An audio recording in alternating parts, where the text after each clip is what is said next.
विगत 35-36 साल से मैडम शिक्षा, मनोविज्ञान, शिक्षण व शोध इन सब में सापेक्षिक रूप से लीन हैं और विद्या की सेवा करना ही इनका परम धर्म है। मैं मैडम को अपने सामने पा करके अत्यंत हर्ष उल्लास का अनुभव कर रही हूँ और अपनी टीम के बिहाफ पर और अपने बिहाफ पर आपका स्वागत और आभार व्यक्त करती हूँ। आप हमारे बीच आए, यह हमारे लिए बहुत ही सौभाग्य का विषय है।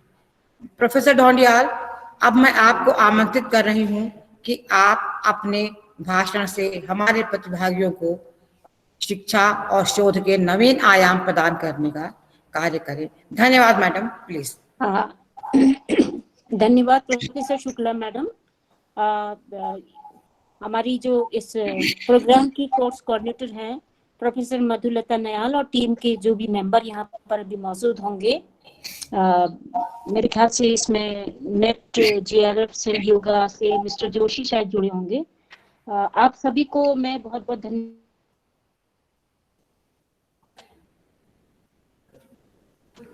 क्या हुआ? मैम का कनेक्शन, मैडम का कनेक्शन, क्योंकि मेरा प्लानिंग तो कल की थी कि मैं आपके बीच में आ जाऊंगी एनीवे, लेकिन ऐसा होता रहता है, शोध कार्य में ये सब चलता रहता है। क्योंकि इसमें जो हमारे विद्यार्थी हैं शोध क्षेत्र से जुड़े हुए होंगे, कुछ ऐसे विद्यार्थी होंगे जिन्होंने कुछ शोध कार्य शुरू किया होगा और कुछ अभी इस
मैम का कनेक्शन अभी लॉस्ट हो गया है, तो जैसे ही मैम रिजॉइन करती हैं तो सेशन स्टार्ट कर दिया जाएगा। आप लोग यहाँ पर बने रहिए। सुबह से धीरज खोने का प्रोग्राम हो रहा है।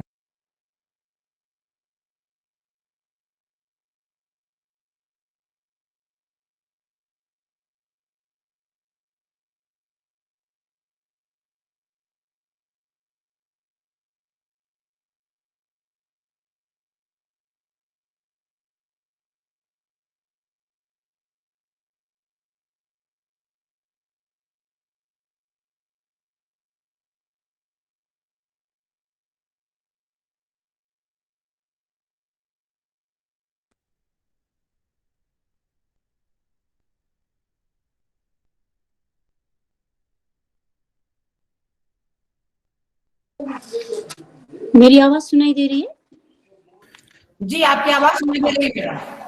Thank you very much.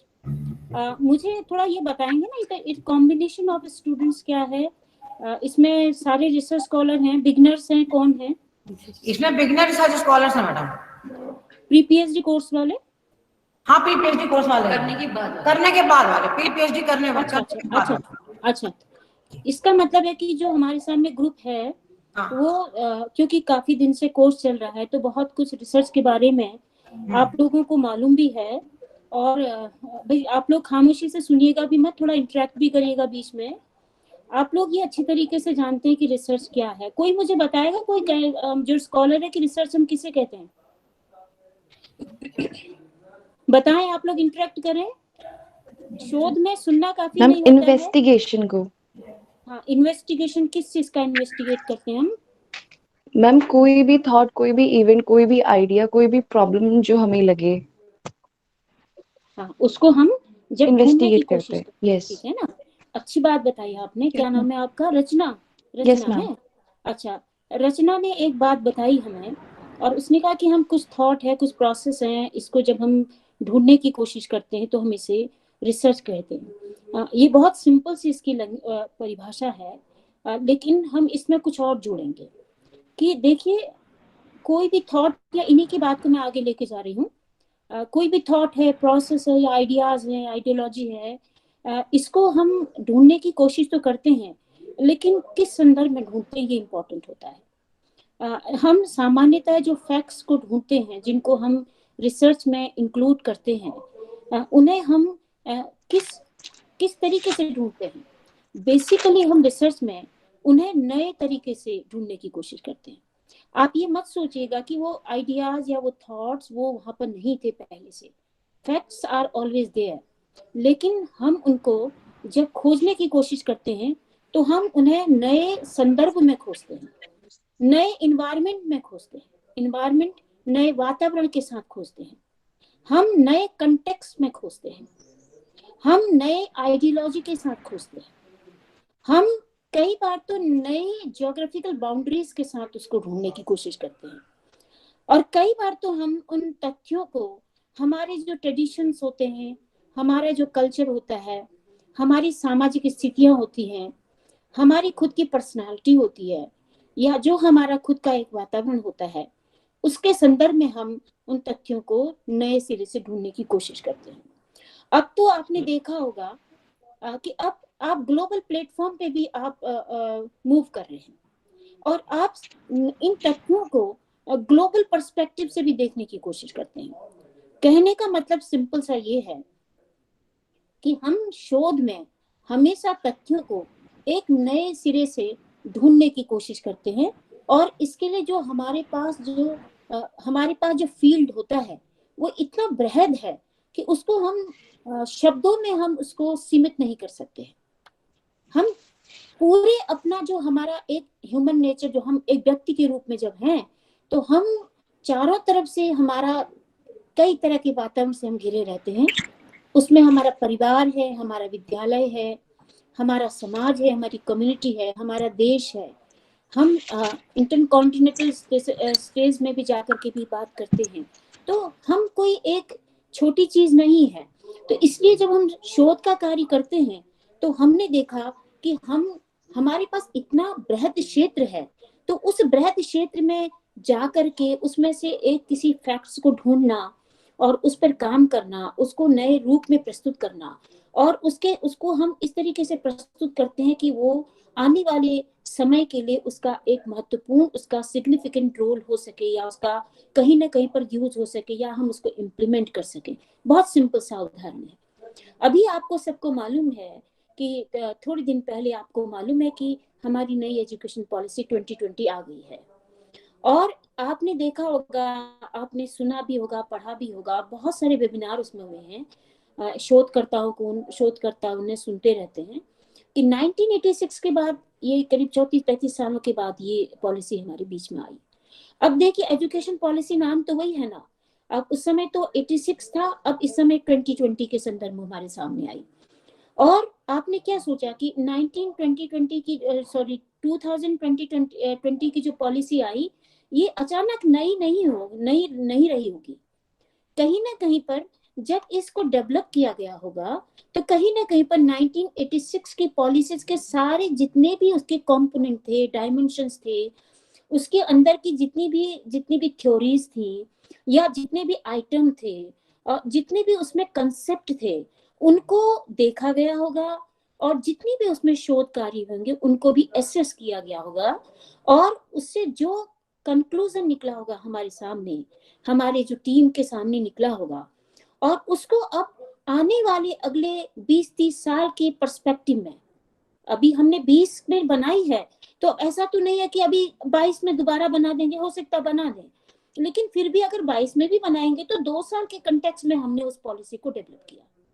मतलब पीछे 35 साल का एक एक्सपीरियंस था, पीछे 35 साल की हमारी सारी उसके पास फैक्ट्स थे, और हमने 20 में जब उसको डेवलप करने की कोशिश की, तमाम फैक्ट्स को हमने अपने सामने रखा, और उनके आधार पर उनका अध्ययन करने के बाद हमने 2020 में जिस पॉलिसी को बनाया, उस समय हमने आगे के 20 सालों की फैक्ट्स को विजुलाइज किया, और उसके बाद हमने उसमें उन कंपोनेंट्स को डालने की कोशिश करी, जो कि आने वाले हमारे समय में, भविष्य में वो हमारी आवश्यकताओं को पूरा कर सके, क्योंकि वो एजुकेशन से संबंधित पॉलिसी थी, हमारी शैक्षिक आवश्यकताओं को पूरा कर सकेंगे। अभी वक्त बताएगा, क्योंकि 86 की पॉलिसीज में जो कुछ भी था, उतना हमने उसमें कितना अचीव किया, इस पे लोगों ने शोध किया होगा, या अब भी करेंगे, नए संदर्भ में खोज करेंगे। लेकिन आने वाली टाइम में हमारी अपेक्षाएं क्या होंगी, हमारी आकांक्षाएं क्या होंगी, हमारी जरूरतें क्या होंगी, और जो हमारा सिनेरियो चेंज हो रहा है, आपने देखा होगा पिछले साल से इस एक साल में हमारा सिनेरियो ही बदल गया है। हम ऑफलाइन से ऑनलाइन में आ गए, कोविड के कारण ही सही, लेकिन हम आ गए हैं। हमारा वातावरण बदल गया, हमारी क्लासरूम चेंज हो गई है, हमारी भावनाएं बदल गई हैं, हमारा मेहनत करने का तरीका भी बदल गया है।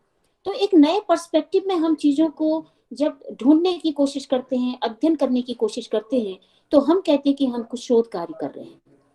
अब देखिए, हम जब शोध की बात करते हैं, तो ये आप अच्छी तरीके से जानते हैं कि it is a systematic approach. यह एक बहुत ही बहुत ही तरीके वाली विधा है। इसको हम जैसा मन मर्जी आए ऐसा नहीं कर सकते। किसी भी फैक्ट्स को ढूंढने के लिए जिन चीजों की जरूरत है, वो हमारे लिए बहुत महत्वपूर्ण स्थान रखती है। इसलिए हमें एक तरीके से इसको योजनाबद्ध तरीके से इस पे काम करना पड़ता है। अब जब हम योजनाबद्ध तरीके से या सिस्टमेटिक अप्रोच की बात करते हैं, तो आपको अच्छी तरीके से मालूम है कि आप सबसे पहले अपने शोध विषय का चयन करते हैं। जो आज का मुझे आपसे बातचीत करनी है, क्वालिटी रिसर्च पे बात करनी है, तो मैं इसी तरफ आपका ध्यान आकर्षित करना चाह रही हूँ कि जब हम रिसर्च की परिभाषा को ध्यान में रख रहे थे, तो उस समय जो सारी बातें मैंने आपको बताई कि अगर हम उसमें नए पर्सपेक्टिव के संदर्भ में यदि हम उन तथ्यों को खोज कर रहे थे, तो हमें किन बातों को ध्यान में रखना पड़ेगा, ये बहुत महत्वपूर्ण हो जाएगा। यदि हम किसी तथ्य को एक विशेष वातावरण के संदर्भ में अध्ययन कर रहे होंगे, तो भी हमें कुछ महत्वपूर्ण बातों को ध्यान में रखना होगा। और ये जो महत्वपूर्ण बात क्या है, उसको यदि हम एक ही शब्दों में कहें, वो होगा उसकी गुणवत्ता को ध्यान में रखना होगा। चाहे किसी भी संदर्भ में आप अध्ययन करेंगे, तो हमें उसमें गुणवत्ता, आप सभी जानते हैं, आप ही को मैं आप ही के सामने में एक बात प्रस्तुत कर रही हूँ कि आप लोग बहुत सारी चीजें जीवन में यूज करते हैं, कपड़े पहनते हैं। जीन्स आप लोगों के यहाँ आप लोग पहनते हैं, बताएंगे कोई विद्यार्थी कि ब्रांडेड जीन्स कौन कौन सी हैं आप लोग पहनते हैं उन्हें? लेवाइस, हैं? पेपे जीन्स, हाँ लेवाइस, हाँ। पेपे जीन्स, अच्छा, ग्लोबल जो रिपब्लिक। ओके, आपने बहुत सारे नाम लिए हैं। आप यस मैम। इनको क्यों पसंद करती हैं? नहीं मैम, मैंने वैसे नाम बताए, अच्छा बाकी इनकी क्वालिटी की वजह से, अच्छा, ठीक है। इनकी रिलायबिलिटी की ओके, वजह से। आपने कहा इनकी क्वालिटी की वजह से, इनकी रिलायबिलिटी की वजह से। इसी तरीके से आप बहुत सारे जीवन में चीजों का प्रयोग करते हैं, उसमें आप लोग पहले तो शायद नहीं था ऐसा बहुत ज्यादा रिवाज, लेकिन अब देखने में आता है कि हम ब्रांडेड चीजों की तरफ बढ़ रहे हैं। आप ब्रांड देखते हैं और चीज को खरीद लेते हैं, उसका मूल्य बाद में देखते हैं, क्योंकि आपको लगता है कि वो यदि ब्रांडेड है तो उसमें कुछ ना कुछ उसकी क्वालिटी होगी। तो जब आप एक कपड़ा जो कि जीन्स है, यदि उसकी आप वो तो फटने का काम तो कपड़ा किसी दिन भी कर सकता है, ऐसा नहीं है कि हम डेनिम की जीन्स लेंगे तो फटेगी नहीं, या दूसरी जीन्स लेंगे तो फटेगी नहीं, ऐसा तो नहीं है, क्योंकि कपड़ा तो बनता तो सूत से है। तो सूत पक्का कच्चा हमेशा होगा, एक टाइम के बाद उसकी लाइफ भी खत्म हो जाएगी। लेकिन ठीक है, हमको लगता है कि हम क्वालिटी वाली चीज इसलिए खरीदेंगे क्योंकि उसकी रिलायबिलिटी होगी, वो ड्यूरेबल होगी, उसका कलर ठीक होगा।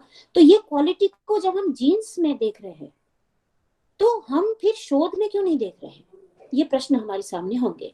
और दूसरा सिंपल सा एक और क्वेश्चन आपके सामने है। आप सभी लोग, आप लोगों के जीवन में किचन बड़ा इंपॉर्टेंट प्लेस होता है।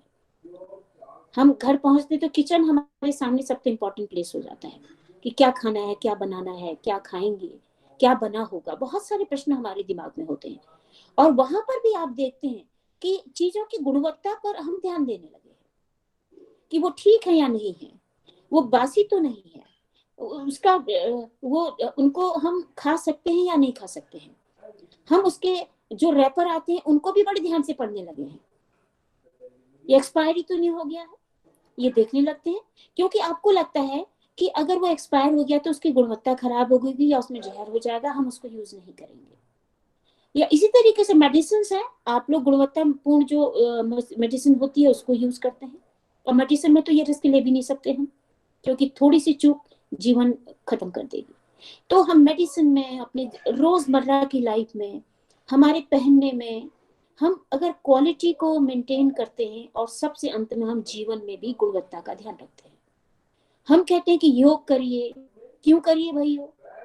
जब योग लोग नहीं करते थे क्या जीते नहीं थे? पहले से तो लोग योग करते ही नहीं थे, काम करते थे, तो लेकिन वो भी योग था शायद। तो आप इसलिए शायद ये हमको मोटिवेट करते हैं कि हम अपने जीवन की गुणवत्ता को संभाल सकें, सुधार सकें और अच्छा जीवन जी सकें। तो जब ये गुणवत्ता शब्द इतना महत्वपूर्ण है कि हम एक पहनने से लेके अपने जीवन को संभालने के लिए हम गुणवत्ता को देखते हैं, उसको समझने की कोशिश करते हैं और उसको फॉलो करते हैं, उन रूल्स रेगुलेशंस को फॉलो करते हैं, तो फिर व्हाई नॉट इन रिसर्च, शोध में क्यों नहीं? ये बहुत बड़ा प्रश्न है। ये क्योंकि जो हमारे कोऑर्डिनेटर मैडम हैं, उन्होंने इसको बहुत ही सोच समझ के इस टॉपिक को रखा होगा, और उसके पीछे एक महत्वपूर्ण उद्देश्य ये है कि धीरे धीरे, क्योंकि यहाँ पर आराधना मैडम भी बैठी हैं, उन्होंने तो काफी शोध कार्य किया भी है, अपने अंडर में बहुत सारे शोधार्थियों को शोध करवाया भी है, और धीरे धीरे क्योंकि हम सब लोग एक साथ के लोग हैं, तो इसलिए हमको मालूम है कि एक शोध की यात्रा भी हमारी बड़ी लंबी रही है। तो धीरे धीरे हम देख रहे हैं, एक गाइड के रूप में मैं बात कर रही हूँ, आप मेरे हमारे शोधार्थी हैं, इसलिए मैं आपके सामने बात रख रही हूँ कि धीरे धीरे शोधार्थियों में ये क्वालिटी ऑफ रिसर्च पे ध्यान देना बंद हो गया है। वो बंद क्यों हो गया है? क्योंकि शोध उनकी प्रायोरिटी में नहीं है। अब हो सकता हो जाए, क्योंकि 2021-22 के बाद तो जो पीएचडी होगा केवल उसी को जॉब मिलेगा टीचिंग में, बाकी जगह नहीं इसकी जरूरत है, यहाँ मिलेगा। या जिसको लगता था कि वो हायर एजुकेशन में जाए और जिसका सपना था कि वो रिसर्च करे और अपने नाम के आगे डॉक्टर शब्द लगाए, बड़ा महत्वपूर्ण होता है, बड़ा ही सम्मानजनक होता है, तो वो शोध कर रहे हैं। या फिर कई बार शोध करना है, ये भी एक प्रवृत्ति हमारे पास धीरे धीरे आ रही है। या फिर एक बहुत अच्छा एस्पेक्ट भी हमारे सामने आया कि हमारे सामने जो हमें सुविधाएं प्रदान की गई हैं शोध के क्षेत्र में, महिलाओं को विशेष रूप से दिया गया है, या JRF जैसे हमारी बहुत सारी हमें स्कॉलरशिप्स मिलने लगी हैं, तो ये भी हमें अब मोटिवेट कर रहा है शोध कार्य करने के लिए। लेकिन जब ये इतना इतना बड़ा हमें मौका मिलता है शोध कार्य करने का, तो फिर हम गुणवत्ता की तरफ ध्यान क्यों नहीं दे पा रहे हैं? ये गुणवत्ता को हम कम कहाँ पर करते हैं, ये बहुत महत्वपूर्ण है। गुणवत्ता का तात्पर्य यहाँ पर ये है कि हम एक ऐसे शोध की तरफ बढ़े जो कि उसका जब काम हो जाए, जब वो पूरा हो जाए, उसको हम अपने घर की पेटी में न रख दें, या उस शोध कार्य को हम कहीं पर केवल एक जगह अन्य सामान के साथ न रख दें। अगर वो किसी काम नहीं आ रही है या उसका कहीं पर प्रयोग नहीं हो रहा है, तो फिर उसका कोई महत्व नहीं है। लेकिन यदि आपके शोध कार्य का प्रयोग कहीं ना कहीं पर हो रहा है, सामाजिक क्षेत्र में हो रहा है, राजनीतिक क्षेत्र में हो रहा है, आर्थिक क्षेत्र में हो रहा है, मनोवैज्ञानिक क्षेत्र में हो रहा है, शिक्षा के क्षेत्र में हो रहा है, स्वास्थ्य के क्षेत्र में हो रहा है, पर्यावरण, किसी अनेक क्षेत्र जो है उनमें हो रहा है, तो वो शोध का महत्व है। लेकिन क्या सारे जितने शोध किए जाते हैं उन सबका महत्व होगा? नहीं होगा। वो इसलिए नहीं होगा क्योंकि कई शोध सिर्फ कर लिए जाते हैं, उनमें कोई गुणवत्ता नहीं होती है, बस करना है इधर से। अब तो बहुत अच्छा हो गया है, कट एंड पेस्ट का जमाना आ गया है कि कुछ इधर से कट किया, इधर पेस्ट किया, उधर से कट किया, इधर पेस्ट कर दिया, और एक डेजिटेशन बन जाता है। तो फिर वो खुद ही जो शोध करता होता है उसको मालूम होता है उसने कितनी जगह से कट पेस्ट किया है, इसलिए अपने शोध को वो केवल उस डिग्री या उस कोर्स के लायक समझते हुए उसको वहीं पर सीमित कर देता है। लेकिन जो एक सघन शोधकर्ता होते हैं, जो वास्तव में, जिसको हम यदि एक दूसरे शब्दों में कहें, जो ईमानदार शोधकर्ता होता है, वो क्या करता है? वो शोध को इस ऊंचाई तक ले जाता है, इतनी गुणवत्ता के रूप में उसको प्रस्तुत करता है कि उसका उस कार्य का महत्व हमें बहुत ही अनेक क्षेत्रों में प्राप्त हो जाता है। तो इसका मतलब है कि उसने कहीं ना कहीं पर गुणवत्ता से समझौता नहीं किया होगा। तो शोधार्थियों को, जो हमारे अभी प्री PhD कोर्स जिन्होंने किया है, जो कर रहे हैं, महत्वपूर्ण ध्यान देने की बात यह है कि आप लोग प्री PhD कोर्स जब कर रहे थे, गुणवत्ता यहीं से प्रभावित हो जाती है। कई लोग क्लास में नहीं आते हैं, उनको लगता है 75% अटेंडेंस तो ऐसी ही मिल जाएगी और पास भी हो ही जाएंगे, 2 ही पेपर तो होते हैं, 50% में हो जाते हैं, 50 में से 25 आ ही जाएंगे। आप 25 का टारगेट बना के चलते हैं, तो शोध की गुणवत्ता यहीं से खराब हो जाती है। क्लास में ना आना पड़े, बहुत अच्छी बात है। क्या करना है क्लास में बैठ के? गुरुजी एक टॉपिक दे ही देंगे, करा ही देंगे, ये फीलिंग अधिकांशतः ये बढ़ती जा रही है। तो जब ऐसी फीलिंग्स के साथ हम शोध के क्षेत्र की तरफ बढ़ते हैं, तो ये निश्चित रूप से कहीं ना कहीं पर आप गुणवत्ता को प्रभावित कर रहे होते हैं। तो पहला पॉइंट मेरा जो गुणवत्ता के संदर्भ में आपके सामने रखने का है, वो ये है कि आपकी सोच किस प्रकार की है, वो गुणवत्ता को दर्शाएगी। आप किस तरीके से शोध के प्रक्रिया को आगे बढ़ाना चाहते हैं, प्रक्रिया वहीं से शुरू हो जाती है जब आप प्री PhD कोर्स करना जरूरी है। तो प्री PhD का इम्तिहान देना, प्री PhD के कोर्स को पूरा करना, 6 मंथ के कोर्स को पूरा करना, और उस पूरा करने की प्रक्रिया आपकी किस प्रकार की है, इस पर यदि आप विचार करेंगे तो आप निश्चित रूप से इस बात को इवेल्युएट कर पाने में आपको मदद मिलेगी। क्या आप गुणवत्तापूर्ण शोध की तरफ, आपकी मानसिकता, आपका दृष्टिकोण बदल रहा है या बढ़ रहा है? इन प्रश्नों को आप जरूर ढूंढिएगा, क्योंकि हम ऑनलाइन सिस्टम में, ऑफलाइन सिस्टम में होते तो हम इसको कई ग्रुप डिस्कशन में ला करके इसको सामने हम आपके प्रस्तुतिकरण करवाते, और बहुत सारी चीजें ऐसी निकल के आती जो आप ही के बीच में से हमारे सामने आ जाती, हमें इतना आपको बताना ही नहीं पड़ता, क्योंकि इलेक्ट्रॉनिक सिस्टम में थोड़ा जो socio emotional climate of the teaching learning process है, ये बहुत ज्यादा प्रभावित हो जाती है। आपके और मेरे बीच में एक स्क्रीन है, मैं आपको बहुत ज्यादा देख नहीं पा रही हूँ, आप मुझे भी नहीं देख पा रहे, केवल सुन ले रहे हैं। हम श्रवण का जो हमारा संप्रेक्षण चल रहा है उसी पर हम आपसे इमोशनली जुड़े हैं, लेकिन वास्तव में इमोशनली नहीं जुड़े हैं। तो आपकी गुणवत्ता, शोध से संबंधित गुणवत्ता की यात्रा तो प्रारंभ हो चुकी है। तो आप जितने भी विद्यार्थी यहाँ पर मुझे सुन रहे हैं, लगभग 22 अदर्स कुछ इस तरह का दिखाई दे रहा डेटा, तो ये अगर इतने विद्यार्थी यहाँ पर सुन रहे हैं तो आज जाके ये होमवर्क जरूर करिएगा। केवल इतना चिंतन करिएगा कि आपकी ये यात्रा का जो पहला पड़ाव है, इसमें आपकी सोच गुणवत्ता पूर्ण शुरू हो रही है या नहीं। आप खुद से प्रश्न करिएगा कि आप शोधकर्ता क्यों बनना चाह रहे थे। अगर इसके प्रश्नों का उत्तर आप दे पा रहे हैं तो एक उत्तर ऐसा जरूर होगा जो कहीं ना कहीं कर यदि इस बात की ओर इंडिकेट कर रहा है कि अरे क्या करना है, एक ये भी कर लो। अगर इस एटीट्यूड के साथ आपको एक भी सेंटेंस ऐसा आप लिख रहे होंगे तो सोच लीजिएगा कि शोध की गुणवत्ता वहां से प्रभावित होना शुरू हो जाएगी। तो इस यात्रा पड़ाव में, शोध की यात्रा में, क्योंकि एक बड़ा लंबा सफर होता है, 5 साल 6 साल, अब महिलाओं के लिए तो 8 साल हो गया है, 8 साल का लंबा सफर, एक बहुत बड़ा आपके जीवन का बहुत बड़ा और बहुत महत्वपूर्ण जो वर्ष होते हैं वो शोध कार्य में चले जाते हैं, या आप जबरदस्ती खींच के ले जाते हैं, ये भी होता है कई बार। तो इस तरफ ध्यान देने की जरूरत है। फिर हम जब शोध यात्रा में आगे बढ़ते हैं तो आपने देखा होगा कि हम किसी ना किसी तथ्य की खोज में चल पड़ते हैं। वो तथ्य कुछ भी हो सकता है, उन तथ्यों को बाद में हम, अभी तक हो सकता है वो आपको पढ़ा भी दिया होगा वो चैप्टर वेरिएबल्स, इन तथ्यों को हम वेरिएबल्स कहने लगते हैं कि हम कुछ वेरिएबल्स को स्टडी करना शुरू कर देते हैं। मतलब वो वेरिएबल क्या होगा, वो तथ्य क्या होंगे, इस पर जब हम प्रश्न करते हैं तो यहाँ भी हमारी गुणवत्ता प्रभावित होती है। यदि आपसे मैं एक प्रश्न ये करूं कि आप मुझे ये बताएं कि जब आप सबसे पहले अपने शोध गाइड के पास जाते हैं तो आपसे पहला प्रश्न गाइड क्या पूछता है, बताएं। आप लोग सुन रहे हैं मेरी बात? Am I audible?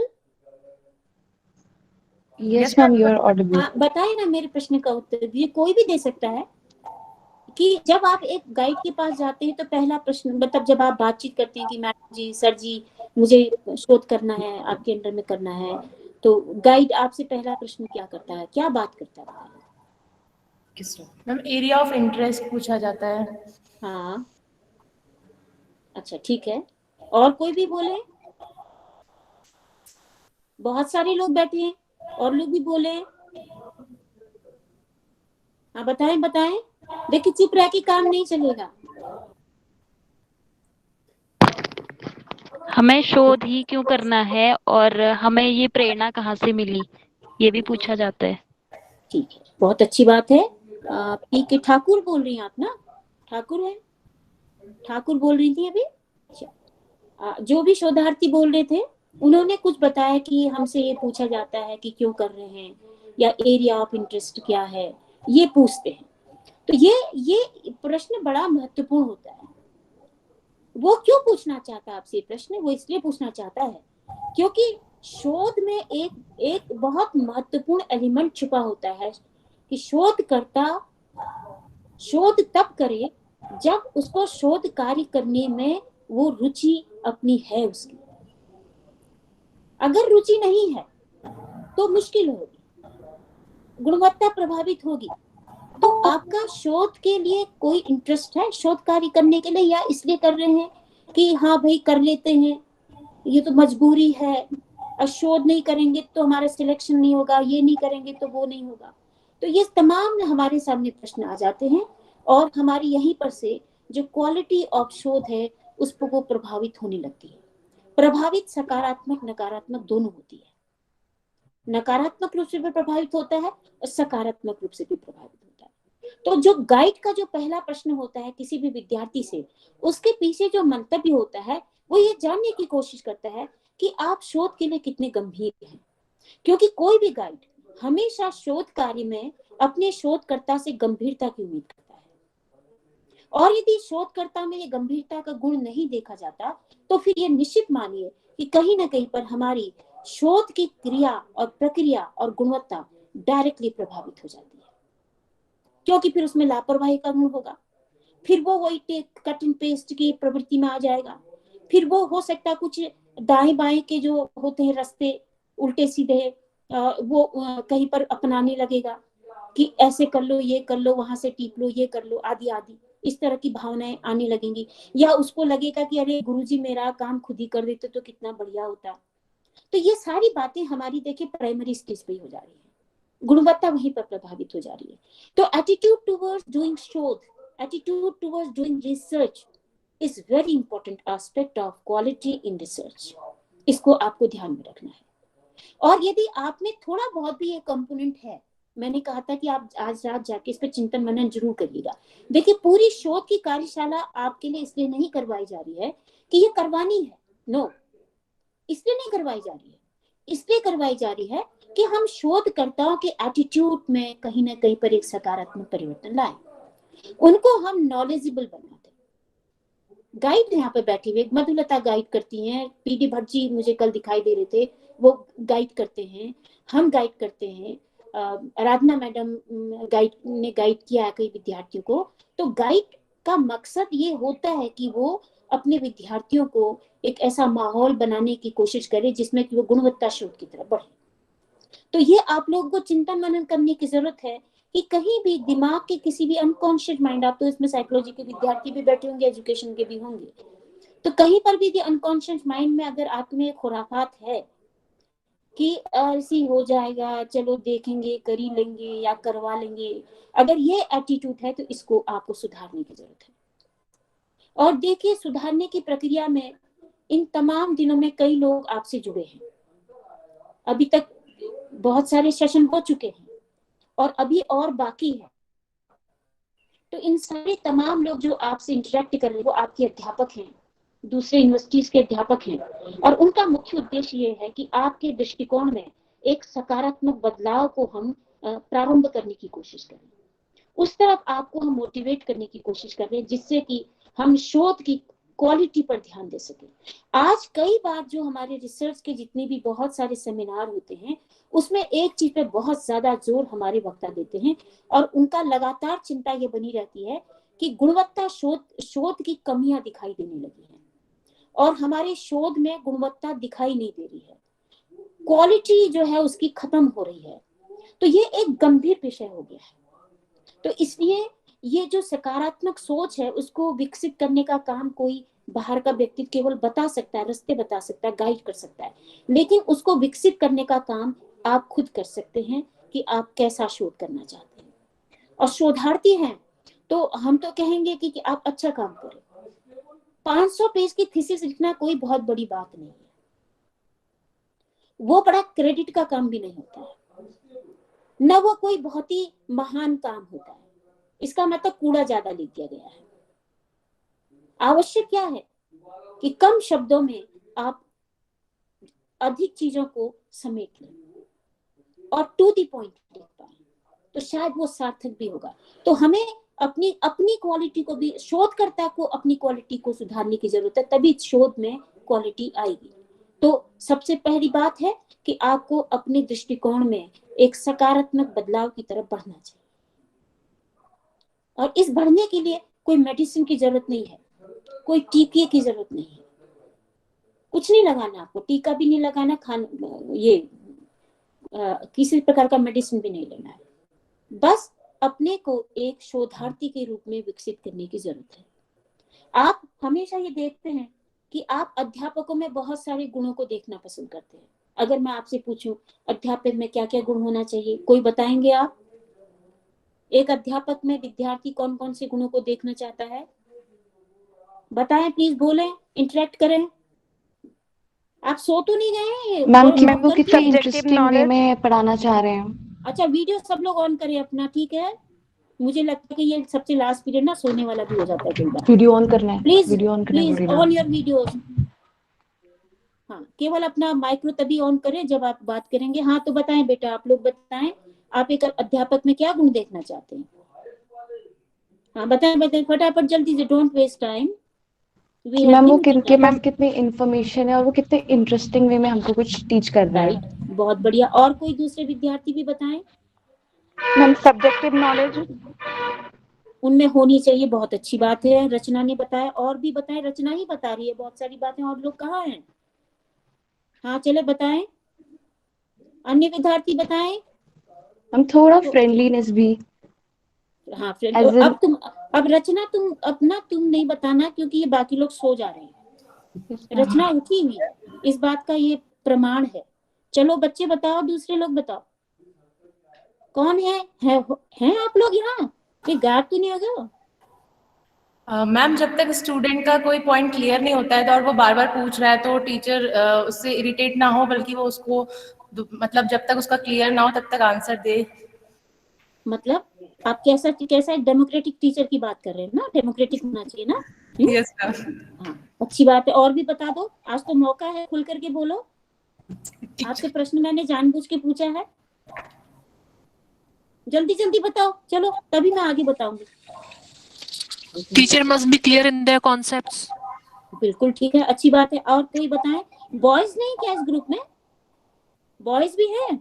है मैम। एक हाँ, तो कौन है? नेट जेआरएफ मेरे ख्याल से जोशी होंगे, योगा के। मैम एक्चुअली वो तो कोर्स वर्क वाले हैं, उनका नहीं है। ओके, अच्छा अच्छा, कोर्स वर्क वाले जी। हाँ से बताएं बताएं। और कोई विद्यार्थियों की रुचि का भी उनको ध्यान रखना चाहिए मैडम। हाँ वेरी गुड, दिनेश जी ने ये बहुत अच्छी बात कही। अब देखिए ना, जब आपने अभी तो बहुत सारे गुण बता सकते हैं आप लोग, 436 गुण, बिल्कुल 32 से भी 436 गुण बता देते हैं। शादी करते हो 32 गुणों को ढूंढने की कोशिश करते हो। तो आप ये बताइए, शादी करनी है तो उतनी बड़ी कुंडली मिलाते हो कि इतने गुण मिल जाते तो कितना अच्छा होता। अध्यापक में आपने कहा उसको ऐसा होना चाहिए, तो एक शोधार्थी में क्या क्या क्या गुण होने चाहिए, कौन बताएगा? तो शोधार्थी में भी कुछ गुण होने चाहिए या नहीं होने चाहिए? होनी चाहिए मैम। अच्छा, अब बताना शुरू करो, क्या क्या होना चाहिए। नंबर 1, रचना बताओ। Ma'am curiosity. अच्छा बिल्कुल ठीक है, क्यूरियोसिटी होनी चाहिए उसमें। और दूसरे और विद्यार्थी बताएं, और कौन है वहां बैठे हुए? अंजुम, अंजुम, अंजुम है? Learning capacity होनी चाहिए ma'am, to learning think and capacity. rational. Very good very good. Dinesh आप बताओ, दिनेश। Yes ma'am. हाँ बताओ, एक मैम शोधार्थी थोड़ा में क्या गुण होने चाहिए? मैम गंभीरता भी होनी चाहिए। गंभीरता भी होनी चाहिए। अन्य कोई और गुण, एक आध और कोई बता दो। Ma'am hard working. Hard working होना चाहिए, वेरी गुड। और पेशेंस होना चाहिए मैम। बहुत धैर्य की जरूरत होती, बिल्कुल ठीक। और मैम बताएं। धैर्य भी होना चाहिए। हाँ हाँ, और ठाकुर मैडम आपने ठीक बात बताई, और कोई बताएं? अच्छा चलिए ठीक है। अब आपने कहा कि एक शोधार्थी में इतने गुण होने चाहिए, क्यों होने चाहिए? क्यों एक होने रिसर्च वर्क अच्छे से फिनिश चाहिए? करने के लिए। आपने कहा उसमें गंभीरता होनी चाहिए, उसमें रुचि होनी चाहिए, उसमें लर्निंग कैपेसिटी होनी चाहिए, उसमें एबिलिटी भी होनी चाहिए, एबिलिटी ऑफ रिसर्च करने की योग्यता भी होनी चाहिए। ये तमाम जो आपने गुणों की बात करी, ये एक शोधार्थी में हम इसलिए देखना चाहता, एक गाइड यही तो सबसे पहले देखता है। आपने कहा था ना, वो क्यों पूछता है कि आप क्यों करते हो, क्यों, क्या लेना चाहते हो। एग्जैक्टली वो सबसे पहले तो जो अध्यापक है, क्योंकि वो आपसे काफी लर्नेड होता है, गाइड आपसे बड़ा होता है, उम्र में बड़ा होता है, अनुभव में बड़ा होता है, और वो अपने विद्यार्थी में सबसे पहला गुण यही देखना चाहता है कि क्या उसमें शोध की योग्यता है, नहीं। क्योंकि वो अगर योग्यता होगी उसमें, तो निश्चित रूप से वो क्वालिटी कंट्रोल करेगा। उसमें यदि गंभीरता होगी तो वो अनियमितता की तरफ नहीं जाएगा। यदि उसमें लर्निंग कैपेसिटी होगी तो वो लर्निंग करेगा, क्योंकि शोध कार्य बिना लर्निंग के नहीं होता, ऊपर ही ऊपर नहीं होता। शोध कार्य आजकल मैं कई बार देखती हूँ, शोधकर्ता बड़े मजे में घूमते रहते हैं, लेकिन ऐसा नहीं होता। शोधकर्ता के पास तो टाइम ही नहीं होता, इतना कम टाइम होता और इतना पढ़ना होता है। तो लर्निंग कैपेसिटी उसमें कितनी है, अध्ययन के प्रति रुचि, स्टडी के लिए कितना इंटरेस्ट है, ये हम देखने की कोशिश करता है, एक गाइड देखता है कि अगर उसके शोधार्थी में ये सब है तो इसका मतलब वो एक अच्छे शोध की तरफ बढ़ेगा, अच्छा शोध करेगा। अच्छा शोधार्थी मीन्स अच्छा शोध करता है। तो अब आप लोग जाके दूसरा काम डायरी में जरूर लिखेंगे आज। हो सकता है कल मधु मैडम को मैं दे के जाऊंगी काम कि मैडम कल आप उनसे पहले सेशन में पहली बार यही पूछना। एक काम तो मैंने आपको दे दिया कि आपके उसमें कोई नकारात्मक लाइन तो नहीं चल रही है दिमाग में, वो गुणवत्ता को प्रभावित करेगी। दूसरा मैंने आपको बताया कि आप ये जरूर देख लें कि जिन गुणों की आपने बात करी उनमें कोई ऐसा गुण तो नहीं है जो आप में अभी नहीं है। अभी तो बहुत सारे गुण हैं और सब लोग मन ही मन तो बता ही रहे हैं, मुझे मालूम है, मन मन में बता रहे, घबरा रहे हैं बताने से। तो जितने भी अगर 22-25 लोग बैठे, 22-25 गुणों की खान आप लोग के मन में है इस समय, तो आप लोग देखें कि जिन गुणों को आप एक शोधकर्ता में होने चाहिए, जो बात आप थ्योरेटिकल कर रहे हैं, तो क्या वो शोधकर्ता में वो गुण है आप में? अगर उसमें कोई गुण नहीं है तो आप गुणवत्ता आपकी प्रभावित होने लगेगी। इसलिए वो जरूरी होगा कि उस ऐसे अवगुण को ढूंढना और उसको एक गुण में उसको परिवर्तन करना। यदि आपके अध्ययन में रुचि नहीं है तो निश्चित मानिए फिर आपको शोध नहीं करना चाहिए। यदि आप में एकाग्रता नहीं है तो शोध नहीं कर पाएंगे, और कर पाएंगे तो फिर जैसा शोध सामने आएगा उसकी तो कोई मतलब ही नहीं होता है। तो यदि एकाग्रता आप में है, रुचि है, तो निश्चित रूप से आपकी शोध की गुणवत्ता भी इसमें प्रभावित होगी और सकारात्मक रूप से प्रभावित होगी। तो दूसरा काम आपके लिए है कि आप अपने को आज एनालाइज जरूर करें। आप सब शोधार्थी हैं, शोध करेंगे, आपका चयन हो चुका है, आपने कोर्स पूरा कर लिया है और आपको गाइड अलॉट हो चुका है। तो फिर अब आपको एक अच्छा शोधार्थी बनना है। आपको गुणवत्ता, रिसर्च की गुणवत्ता को स्थापित करने के लिए आपको एक अच्छे शोधकर्ता के गुणों को विकसित करना पड़ेगा। कोई भी गुण कम है तो उसको स्ट्रॉन्ग बनाने की कोशिश करनी होगी, क्योंकि आप महत्वपूर्ण हैं। शोधार्थी महत्वपूर्ण होता है, गाइड नहीं होता। इसका मतलब ये नहीं कि कल गाइड को आप कुछ ना समझें। गाइड तो शोधार्थी के इन तमाम गुणों को एक अच्छे सांचे में ढालने की कोशिश करता है। वो जब देखता है कि विद्यार्थी में एकाग्रता है, रुचि है, लगन है, मेहनत करने का उसमें काबिलियत है, तो वो इनको कंपाइल करके उसको एक ऐसे विषय की तरफ उसमें रुचि विकसित करता है जिससे कि अच्छा शोध ग्रंथ तैयार हो सके, अच्छा शोध कार्य तैयार हो सके, जिसका महत्व शोध कार्य करने के बाद समाज को मिले, राज्य को मिले, लोगों को मिले, शोधार्थियों को मिले, देश के बाहर के लोगों को मिले। इस चीज को वो देखने की कोशिश करता है। तो ये जरूरी है कि रिसर्च में क्वालिटी को डेवलप करना है तो शोधार्थी को अपने व्यक्तित्व को भी एक क्वालिटी पर्सनालिटी में डेवलप करना पड़ेगा। और ये बहुत बड़ा काम नहीं होता है। आप अच्छी तरीके से जानते हैं कि आप में क्या कमियां हैं और क्या अच्छाइयां हैं, और जो कमियां हैं शोध के संदर्भ में, उन कमियों को आप कैसे दूर करेंगे इसका तरीका भी आपको पता होता है। यदि पढ़ने में ज्यादा मन नहीं लगता तो धीरे धीरे ये आदत को विकसित करने की ताकत भी आप में है।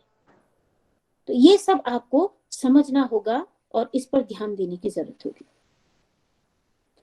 अब हम शोध के अन्य पक्षों की तरफ बढ़ते हैं, क्योंकि एक शोधकर्ता इंपॉर्टेंट है, गाइड तो इंपॉर्टेंट है, गाइड तो आपको अलॉट हो जाता है और गाइड ये अपेक्षा आपसे करता है कि आप अच्छा शोध करेंगे। और गाइड को हम मान के चलते हैं कि वो भी निरंतर अपने विभिन्न क्षेत्रों में कार्य करते हैं, विभिन्न स्पेशलाइजेशन के साथ काम करते हैं, अपनी शोध की गुणवत्ता को विकसित करते हैं। ऐसा नहीं है कि आप ये मत सोचेगा कि वो गाइड हैं तो वो शोध करना छोड़ देते हैं। वो गाइड के रूप में केवल आपके लिए गाइड हैं, लेकिन वो खुद भी एक शोधकर्ता होते हैं। इसलिए वो अपनी शोध की जो क्वालिटी है या शोध की जो एबिलिटी है, कैपेसिटी है, उसको निरंतर उसको बिल्ड करते रहते हैं, बनाते रहते हैं। तो उनमें शोध की गुणवत्ता को ठीक करने का रास्ता वो अपना खोलते रहते हैं।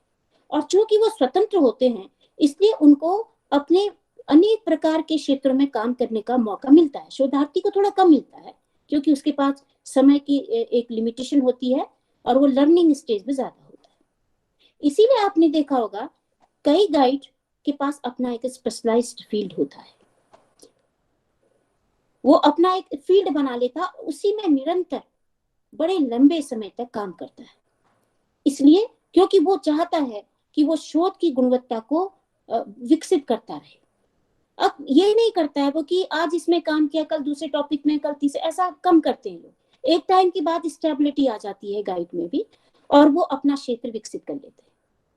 उसी में वो किताबें विकसित करते हैं, छापते हैं, शोध पत्रों का लेखन करते हैं, सेमिनार कराते हैं और वर्कशॉप कराते हैं, और खुद भी एक शोधकर्ता के रूप में विभिन्न प्रकार के सेमिनार में भाग लेते हैं, शोध पत्रों का प्रसारण करते हैं और बहुत अच्छा काम करते हैं। तो वो भी विकसित होते हैं और आपको विकसित करने का मौका भी देते हैं। तो ये पक्ष जो है वो मानवीय पक्ष है हमारा। ये शोध की गुणवत्ता का जो मानवीय पक्ष है ये बहुत महत्वपूर्ण होता है गुणवत्ता को मेंटेन करने में, और गुणवत्ता को खराब करने में भी ये दोनों ही बहुत महत्वपूर्ण होते हैं। कई बार ये दोनों व्यक्ति, गाइड और स्कॉलर, दोनों ही गड़बड़ करने लगते हैं। तो बस, तो फिर शोध का तो क्या हल होता होगा ये तो आप समझ ही सकते हैं कि कई बार शोध की जो गुणवत्ता होती है वो बहुत ही लो कैटेगरी होती है, लो कैटेगरी की हो जाती है। तो इसको हमें ध्यान रखना पड़ता है। ध्यान क्या रखना है, महत्वपूर्ण पक्ष है। अब हम आगे बढ़ते हैं कि जब हम शोध कार्य की तरफ बढ़ते हैं, तो शोध कार्य की तरफ जब बढ़ते हैं तो हमारे सामने जो महत्वपूर्ण दूसरा बिंदु आता है वो होता है कि हम अपना शोध किस विषय में करेंगे। चयन प्रक्रिया सबसे बड़ी चीज हमारे सामने चैलेंज होती है। वो चयन हमें अपने एक शोध विषय का करना होता है। तो अब ये तो बहुत ही बड़ा प्रश्न हो जाता है विद्यार्थी के सामने भी कि मैं क्या करूं, किसमें काम करूं, और वो घूमता रहता है, परेशान होता रहता है, क्या करूं। कुछ बहुत सारे वो कई बार विषय भी लेके जाता है अपने गाइड के पास, लेकिन उनमें कोई वो नहीं होता है, उनमें एक कनेक्टिविटी कुछ नहीं होती है। वो विषय होते हैं, बस लेके चले जाते हैं, उनके पीछे कोई सोच नहीं होती है। वो उसको लगता है कि आज मुझसे गाइड पूछेंगे कुछ सोचा है तुमने, कुछ बताओ अपनी ओर से, तो वो उसको लगता है कि चलो आज के दिन का काम कब से हम इतना तो कह पाएंगे कि सर मैडम हमने 3-4 तो देखे हैं, जरा एक बार आप इन पर ध्यान दे दीजिए, एक बार देख लीजिए। तो वो कुछ इकट्ठा कर लाता है। वो उनको जब इकट्ठा करता है तो उसके सामने एक ही तनाव रहता है कि कल मुझे गाइड के पास जाना है, तो मुझे कम से कम 3-4 टॉपिक कहीं से तो उठा के ले जाऊं, कहीं से तो ले ही जाऊं मैं, नहीं तो सर क्या कहेंगे, मैडम क्या कहेंगे, मैं क्या करूंगा। तो एक तनावपूर्ण वातावरण उसका बना रहता है, स्ट्रेस में रहता है, और कुछ टॉपिक्स को लेके वो अपने कागज का बंडल लेके चला जाता है। तो ये यात्रा यहाँ से दूसरी यात्रा शुरू हो रही है कि जब वो एक रिसर्च के वातावरण के अंदर घुसने की कोशिश करता है। एक सेल है, ये पूरा सेल है, उस सेल की दीवार में घुसने की कोशिश करता है कि कहीं से तो मुझे रास्ता अंदर जाने का मिले, और वो टॉपिक होता है। तो इस टॉपिक का सिलेक्शन जो होता है वो महत्वपूर्ण फैक्टर होता है हमारी इस क्वालिटी को मेंटेन करने में। हम जिन फैक्ट्स को ढूंढने की कोशिश कर रहे हैं या जिनका अध्ययन करने की कोशिश कर रहे हैं, वो फैक्ट्स आज के संदर्भ में, समाज के संदर्भ में, आर्थिक क्षेत्र के संदर्भ में, मैंने जैसे बताया आपको पहले, कई बार ज्योग्राफिकल बाउंड्रीज के संदर्भ में, ग्लोबल पर्सपेक्टिव के संदर्भ में, क्या उनका कोई महत्व है, इस पर विचार करना जरूरी है। कहीं तो उनका महत्व हो टॉपिक का, इसलिए नहीं कि हमको एक पीएचडी वर्क करना है तो हम इसको बना के ले नहीं। आपको जरूर जानना होगा कि इन तमाम जो इस फैक्ट में जो तथ्य हैं, फैक्ट से जुड़े तथ्य, वो तथ्य क्या थे, जैसे मैंने बताया आपको कि इसमें ऐसा नया क्या है जो हम करें, मतलब क्या इसमें जो कोई कंटेंट नया है जो हम इसमें जोड़ेंगे, या कोई इसमें आइडियोलॉजी नई जुड़ेगी, या कोई इसमें नया ऐसा तथ्य है जो कि इसको नए रूप में प्रस्तुत कर पाएंगे हम। तो कुछ नया उसमें क्या हो सकेगा, अगर वो उसके साथ वो कहीं पर दिखाई देता है, वो कंटेंट दिखाई देता है या कंसेप्ट दिखाई देता है, तो हम फिर कहीं ना कहीं पर एक ऐसे टॉपिक की तरफ बढ़ते हैं जो उसको हम कई बार कहते हैं कि आपके टॉपिक का महत्व क्या है, आपके इस टॉपिक का सिग्निफिकेंस क्या है, क्या महत्व है। तो यदि आप अपने टॉपिक को जस्टिफाई कर देते हैं, आप उसके महत्व को प्रस्तुत कर देते हैं, आप उसके महत्व को समझ जाते हैं नए पर्सपेक्टिव में, क्योंकि रिसर्च में आप जिन फैक्ट्स को नए ढूंढने की कोशिश कर रहे हैं वो नए रूप में आप उनको ढूंढते हैं।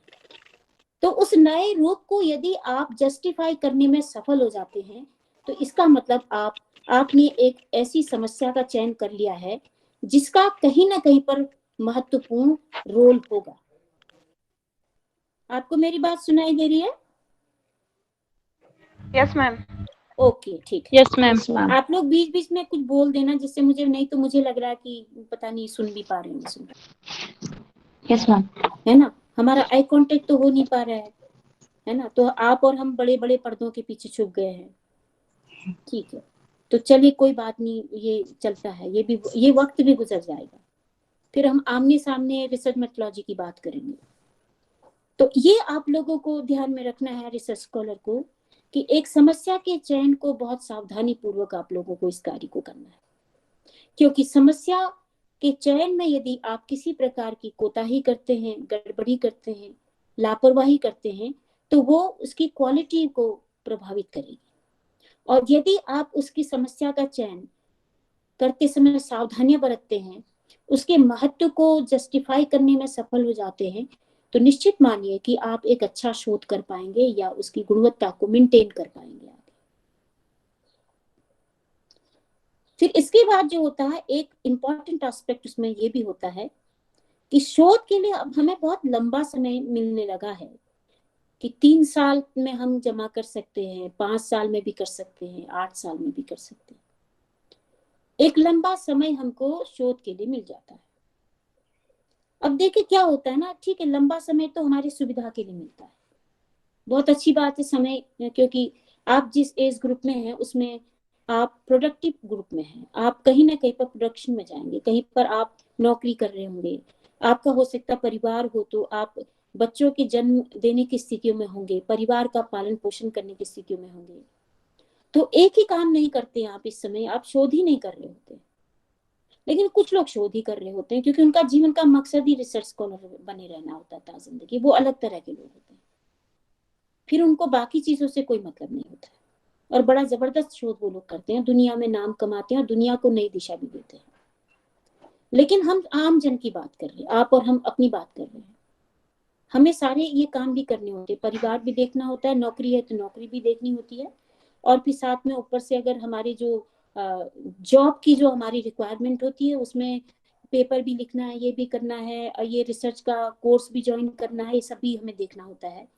तो हमारे पास जो टाइम की लिमिटेशंस बहुत होती है, या तो हमारे लिए लंबा समय हो जाता है या फिर ये समय ही कम हो जाता है।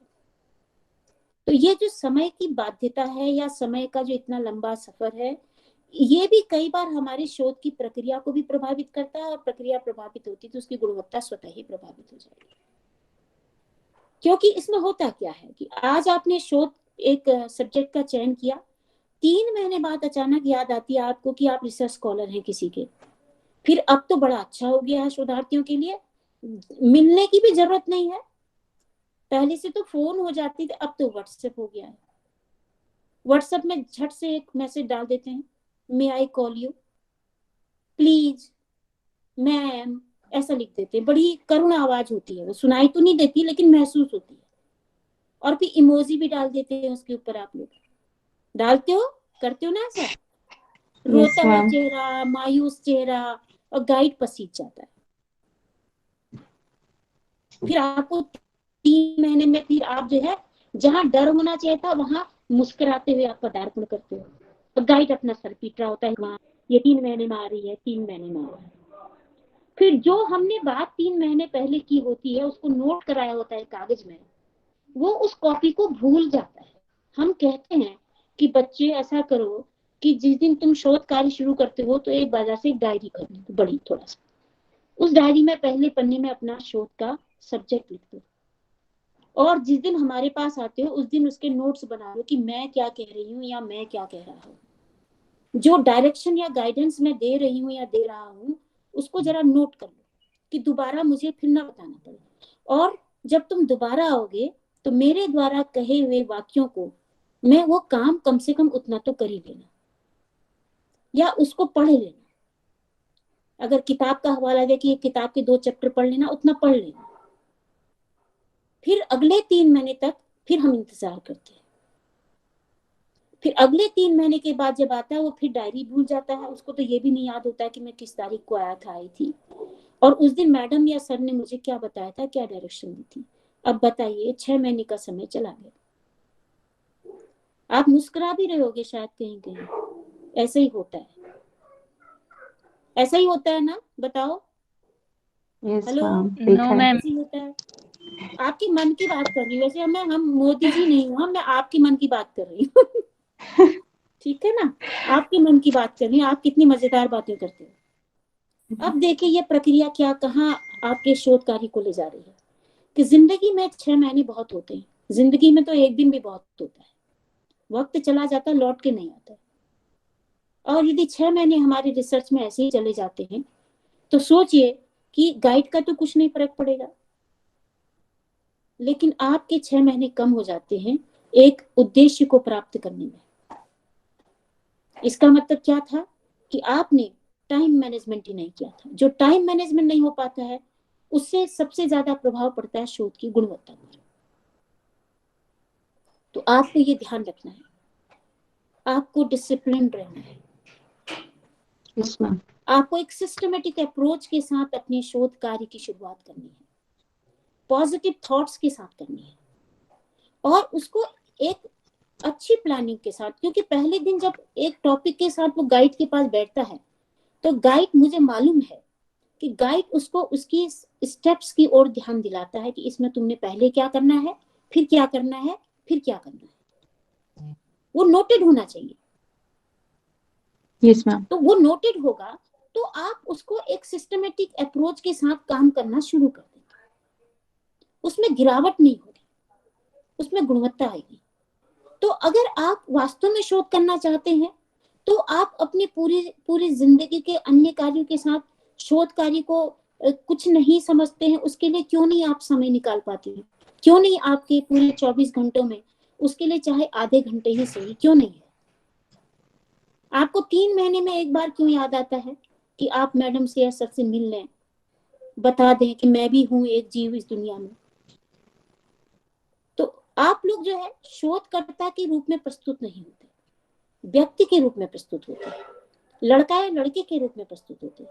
और एक गाइड की नजर में एक शोधकर्ता सिर्फ शोधकर्ता होता है, और वो ये अपेक्षा करता है कि 3 महीने में भी यदि आप आ रहे हैं तो कम से कम वो ये अपेक्षा करता है कि जितना काम मैंने विद्यार्थी को दिया है वो क्या उसको कर पाया है, उतना उद्देश्य उसका पूरा हुआ नहीं हुआ। क्योंकि शोध में वो शोध सिस्टमेटिक अप्रोच जब हम कहते हैं इसका मतलब वो उद्देश्यपूर्ण प्रक्रिया है, उसके पीछे एक उद्देश्य होता है। और यदि उद्देश्य सुनिश्चित है, निर्धारित है, तो लक्ष्य में पहुंचना जरूरी होगा ना। अगर आपने मोटिवेशन की थ्योरी भी पढ़ी है, आप लोगों ने पढ़ा है, कई लोगों ने, वो हमको धक्का मारती है, एक ताकत है जो हमको धक्का मारती है उद्देश्य पे पहुंचने के लिए, लक्ष्य तक पहुंचने के लिए। तो शोध भी तो लक्ष्य है हमारा कि हमको डॉक्टरेट मिलेगी, हम शोध पूरा करेंगे। तो हमको कौन सी ताकत धक्का मारेगी, वो ताकत ये होगी कि आपकी एटीट्यूड क्या है।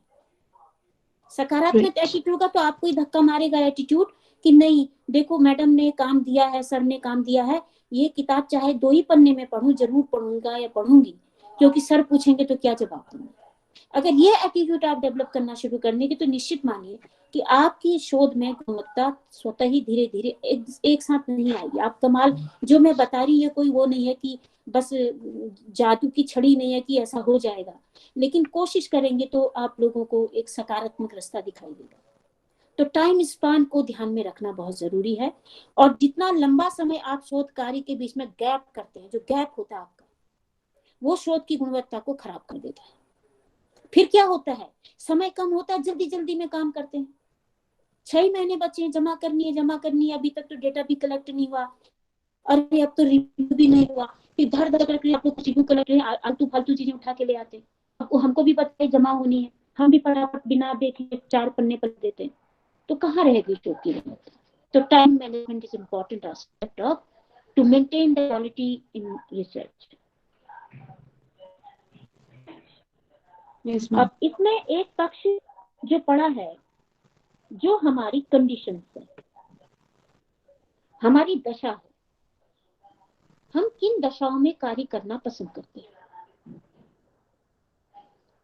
जो हमारी अपनी अपनी कंडीशन है। वो हो सकता है कि कहीं पर इकोनॉमिकली हम थोड़ा सा कमजोर क्षेत्र में हो, हमारी मुश्किलें हैं, या कई बार हम सामाजिक रूप से कहीं पर हम थोड़ा मुश्किलों में हैं, या कई बार राजनीतिक जो वातावरण होता है हमारे चारों तरफ का वो भी कभी हमें प्रभावित करता है, क्योंकि हम इंसान हैं। तो तमाम तरह की जो कंडीशंस हमारे चारों तरफ हैं वो हमारे जीवन को प्रभावित करती है। ये शाश्वत सत्य है। पिछले मार्च से इस समय पूरा दूसरा मार्च आ गया है और आप सबको मालूम है कि हम पूरे 1 साल कोविड की दशाओं में रहे। लेकिन जिसने अब होता क्या, देखिए बच्चों से पूछो काम हुआ नहीं हुआ, मैडम कोविड था ना, हम डेटा ही नहीं कलेक्ट कर पाए, ठीक हो गया। लेकिन एक दूसरा विद्यार्थी था, उसने कहा कि मैंने ये सीखा कि मैं गूगल फॉर्म कैसे डेवलप करूं, और मैंने गूगल फॉर्म के माध्यम से अपने क्वेश्चनर को गूगल फॉर्म में डेवलप किया और मैंने इससे डेटा कलेक्ट कर लिया। फिर दूसरा प्रश्न, दूसरा विद्यार्थी, अरे जब विद्यार्थी ही क्लास में नहीं थे तो कहाँ तुम गए उसको ढूंढने? उसने एक सीधा सा जवाब, ये बिल्कुल मैं जो आपके सामने कहानी सुना रही, ये कहानी नहीं है, ये बिल्कुल सत्य बात है, मेरे विद्यार्थियों के बीच की बात है। उसने कहा क्यों नहीं थे? मैंने उन तमाम टीचरों की लिस्ट मेरे पास पहले से थी जहां मुझे डेटा कलेक्ट करना था। उन टीचर्स के फोन नंबर मेरे पास थे जिन स्कूलों में मैंने डेटा कलेक्ट करना था, और उन अध्यापकों के नंबर थे, तो मैंने उनसे बातचीत करी और वो लोग ऑनलाइन टीचिंग करा रहे थे। मैंने उनसे रिक्वेस्ट करी और मैंने ऑनलाइन माध्यम से उन्हीं के बच्चों से अपना डेटा कलेक्ट कर लिया। अब कोविड तो इसके लिए भी था और कोविड दूसरे के लिए भी था। फिर दूसरी बात आई कि कोविड में हम घर में ही रहे तो हमारे पास बहुत समय था, तो हमने बहुत सारा रिसर्च रिव्यू इंटरनेट के माध्यम से डाउनलोड भी किया, पढ़ भी लिया, काम भी कर लिया। तो देखिए दोनों में फर्क है, दोनों विद्यार्थी हैं, दोनों के काम करने का तरीका डिफर है। उसके सामने कोविड की परिस्थितियां दोनों के सामने थी, सभी के सामने थी, कोई ऐसा नहीं कि मेरे सामने नहीं थी, आपके सामने।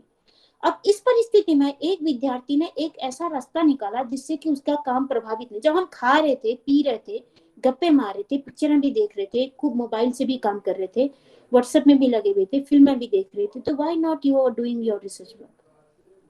कई लोगों ने बड़े अच्छे पेपर भी इस बीच में बनाए, और कुछ अच्छी चीजें भी मैंने देखी कि जहां भी वेबिनार हो रहा वहां सब लोग चले जा रहे थे, चाहे मतलब का हो ना हो। अच्छी बात थी, मुझको लगा कि चलिए इसी बहाने, चाहे सर्टिफिकेट के बहाने जा रहे हो, जा तो रहे कम से कम, अच्छी बात थी, सकारात्मक है। लेकिन क्या गुणवत्तापूर्ण है? एक विद्यार्थी ने मुझे एक दिन 64 अपने सर्टिफिकेट दिखाए, उसने उसका कोलाज बनाया था और 64 सर्टिफिकेट थे उसमें। मैंने कहा ये क्या है? कि जी मेरे सर्टिफिकेट हैं। ये किस चीज के हैं? जी कोविड में मैंने ऐसा कर दिया। मैंने कहा वही कमाल कर दिया, 64 वेबिनार ज्वाइन कर लिया। किस टॉपिक पे थे? अरे मैडम इसको कौन देखता है, और खुद रिसर्च स्कॉलर है। मैंने कहा इसमें से कितने वेबिनार ऐसे थे जो आपके रिसर्च के टॉपिक से रिलेटेड थे, बताओ। कह रहे अरे मैडम आपको तो पता है आजकल गली गली में वेबिनार हो रहे हैं, तो बस हमने ज्वाइन कर लिया। ये एटीट्यूड है, ये दृष्टिकोण है उस विद्यार्थी का। ये गली गली में वेबिनार हो रहे हैं तो चले जाओ। ये गली गली में मिलने वाली चाट या गोलगप्पे नहीं है, ये ज्ञान के गोलगप्पे थे जिसको आपने ग्रहण करना था। अगर आपने 64 वेबिनार अगर ज्वाइन किए हैं, तो वास्तव में यदि 64 आपने वास्तव में ज्वाइन किए हैं मन से, तो निश्चित रूप से आपके ज्ञान के भंडार में वृद्धि भी होगी, और उनमें से कई वेबिनार ऐसे भी होंगे जो कि आपके रिसर्च के टॉपिक से रिलेटेड रहे होंगे। तो क्या उनका रिव्यू आपने कलेक्ट किया? जो वहां पर शोध प्रश्न प्रस्तुत हो रहे थे, क्या आपने उनको नोट किया? उन लोगों के एड्रेसेस नोट किए जिससे कि आप उनसे उनका रिव्यू ले सकें और अपने लिए आप रिव्यू के चैप्टर में उसको ऐड कर सकें? देखिए यहाँ पर गुणवत्ता आ गई है। अगर आपने ऐसा किया है तो आपकी शोध की गुणवत्ता सकारात्मक रूप से उसमें उसका सकारात्मक प्रभाव पड़ेगा। और यदि ऐसा नहीं किया है, केवल सर्टिफिकेट इकट्ठा करना मात्र, अभी भी मैं देख रही हूँ कि 22 या 24-25 विद्यार्थी यहाँ पर हैं। सुबह मुझे बता रही थी मधु मैडम कि कई बार ब्लॉक हो जाता क्योंकि 100 से ज्यादा पार्टिसिपेंट हुए। तो ये अब सोचिए कि 78 लोग कहाँ चले गए। और वैसे मुझे बड़ी खुशी है कि मैं एक छोटी क्लासरूम को पढ़ा रही हूँ। कम से कम ये शायद वो लोग होंगे जो जगे होंगे या सुन रहे होंगे, बहुत ज्यादा नहीं भी थोड़ा बहुत सुन रहे होंगे। तो यहाँ से हमारी शोध की क्वालिटी मेंटेन होती है। अगर आप थोड़ा बहुत भी मुझे सुन पाएंगे या फॉलो कर पाएंगे, उसमें से कोई एक भी बिंदु फॉलो करेंगे, ये 22 लोग जो यहाँ पर हैं, तो मेरे ख्याल से आप अपने शोध को एक अच्छा रूप देने का प्रयास कर पाएंगे। Yes ma'am. I believe it, है ना।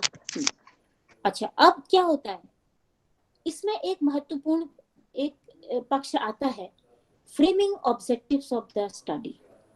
आप लोग शोध के उद्देश्यों का निर्माण करते हैं, सुनिश्चित करते हैं। अब इसमें मैंने देखा है कई बार कि विद्यार्थियों को समझ ही में नहीं आता है कि शोध के उद्देश्य में क्या लिखा, कुछ भी लिख देते हैं। कुछ भी क्यों लिखते हो, क्यों लिखना है? उद्देश्य तो आपके टॉपिक में छुपा होता है। If you are studying some variables in a specific reference, कुछ भी कोई वेरिएबल्स को आप किसी रेफरेंस में स्टडी कर रहे हैं। एक सिंपल सा मैं एक उदाहरण देती हूँ। If you are studying a study of personality adjustment in special reference to home environment of the child, मतलब व्यक्तित्व का आप अध्ययन करना चाहते हैं गृह वातावरण के संदर्भ में। उद्देश्य तो यही है ना कि you want to study the personality of the child, you want to study the home environment of the child, and you want to study the personality of the child in special reference of the home environment. Simple से 3 उद्देश्य बन के main उद्देश्य बन गए। अब अंदर इसके 100 उद्देश्य अपने आप ही निहित होते हैं। कई लोग 20-20, 25-25 उद्देश्य भी लिख देते हैं, उसका कोई उद्देश्य नहीं होता। उद्देश्यों का में उद्देश्य ढूंढने की मुश्किल हो जाती है हमें। तो उद्देश्य निहित होता है, कहीं बाहर नहीं झांकना होता है। आपके टॉपिक में उद्देश्य नहीं होता। What you want to study, जब when you answer this question then you will find the objectives of the study. What you want to study, क्या करना चाहते हैं आप? कहेंगे जी हम पर्सनालिटी को देखना चाहते हैं। किसकी देखना चाहते हो जी? एडोलेसेंट की देखना चाहते हैं। और क्या देखना जी? हम उनका होम एनवायरनमेंट भी देखना चाहते हैं। बस बन गया ना आपके उद्देश्य। You want to study the personality of the adolescent, you want to study the adolescent's home environment, and you want to study this adjustment in specific reference to their to their home environment। हो गया ना, उद्देश्य तो बन गया ना बड़ी जल्दी। तो अब उद्देश्यों का जब निर्धारण करते हैं, अगर वो सही उद्देश्य नहीं बने होंगे तो शोध की गुणवत्ता सबसे पहले यहीं पर चकनाचूर हो जाएगी। तो इसलिए उद्देश्यों का निर्माण गंभीरता पूर्वक करना होता है। और ये गंभीरता आएगी कहाँ से? जब आप में गंभीरता होगी, जब आप गंभीरता पूर्वक उस शोध विषय का अध्ययन कर रहे होंगे, जो आपने खुद ही कहा है भी कि उसको अध्ययनशील होना चाहिए, उसमें लर्निंग कैपेसिटी होनी चाहिए। इसका मतलब उससे संबंधित यदि आपने अध्ययन ठीक ठाक कर लिया है तो इसका मतलब है कि आप कहीं ना कहीं पर अपनी शोध की गंभीरता की तरफ बढ़ रहे हैं। उद्देश्य भी आप ठीक प्रकार से लिख पाएंगे। तो देखिए क्वालिटी मेंटेन होना शुरू हो गई है। अब जब हम उद्देश्यों का निर्धारण कर लेते हैं तो धीरे धीरे हम उस विधा की ओर बढ़ते हैं जहां हमको अपनी शोध की दिशाएं दिख रही होती है। हमको शोध का टारगेट दिखाई देता है कि अब हमको जाना कहाँ को है और कहाँ पर हमें फोकस करना है। अब हमारे सामने हमें फोकस करने के लिए बिंदु प्राप्त हो जाती है। अब हमें इधर उधर नहीं देखना होता है।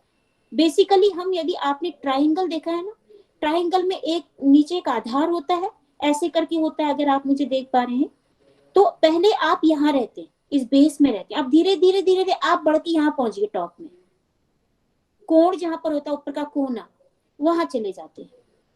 मतलब आप जो इतना जो पीछे आपने छोड़ दिया बृहद क्षेत्र, और आप एक ऐसे स्पेसिफिक पॉइंट पर पहुंच गए जहां पर सिर्फ आपको वहीं पर फोकस करना है।